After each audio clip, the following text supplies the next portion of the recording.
Hello friends, આજે આપણે જોશું ધોરણ 8માં સાવીમાં પાઠ 1માં ભારતના યુરોપિયન અને અંગ્રેજી શાસનની સ્થાપનામાં સ્વાધ્યાયનો બનો પ્રશ્ન 1 એનામાં છે કે યુરોપિયન પ્રજાને ભારત તરફનો જળમાર્ગ શોધવાની ફરજ કેમ પડી, કારણ આપો.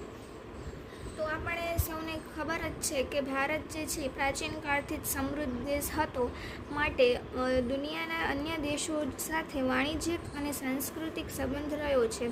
વાણિજ્યિક એટલે કે વેપાર બાબતે જે છે એ વિદેશી દેશો સાથે સંબંધ રહ્યો છે અને સાંસ્કૃતિક સંબંધ પણ રહેલો છે. એ સમયે યુરોપના બજારમાં ભારતના મરી મસાલા, તેજાના, ઇમારતી લાકડું, રેશમી તથા સુતરાઉ કાપડ વગેરેની મોટા ભાગમાં નિકાસ થતી હતી. યુરોપના બજારમાં ભારતની ઘણી મોટા ભાગની જે સામગ્રી છે એની જરૂર જે છે ત્યાં રહેતી, એટલે ભારતથી એને એક્સપોર્ટ કરવામાં આવતું હતું. તે સમયે વેપાર મધ્ય એશિયાના જમીન માર્ગે થતો હતો. જે મધ્ય એશિયા છે એના જમીન માર્ગે યુરોપ અને ઇન્ડિયાના દેશો વચ્ચે વેપાર થતો હતો. પૂર્વ અને પશ્ચિમના જે દેશો હતા એમના વચ્ચે. એ સમયે કોન્સ્ટેન્ટિનોપલ શહેર ભારત અને યુરોપના વેપાર માટેનું મુખ્ય મથક હતું.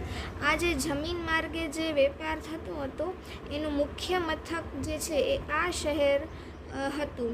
પણ ઈસવીસન 1453માં તુર્કોએ આ શહેર જે છે એ જીતી લીધું.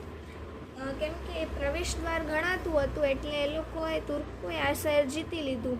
પરિણામે જે છે વેપાર માટેનો આ જમીન માર્ગ બંધ થઈ ગયો, અને જમીન માર્ગ બંધ થઈ ગયો એટલે યુરોપના જે દેશો હતા એમાં પણ ભારતનો માલ જે છે એ નિકાસ થતો બંધ થઈ ગયો. ત્યાંની પ્રજા મોટે ભાગે માંસાહારી હતી, એટલે કે નોન વેજીટેરિયન હતી, એટલે માંસ સાચવવા માટે ભારતના મરી મસાલાઓની તેમને અત્યંત જરૂરિયાત રહેતી. ત્યાંની પ્રજાને ભારતના મરી મસાલા, કાપડ તથા તેજાના વગર ચાલે એમ નહોતું, માટે યુરોપિયન પ્રજાને ભારત તરફનો જળમાર્ગ શોધવાની ફરજ પડી.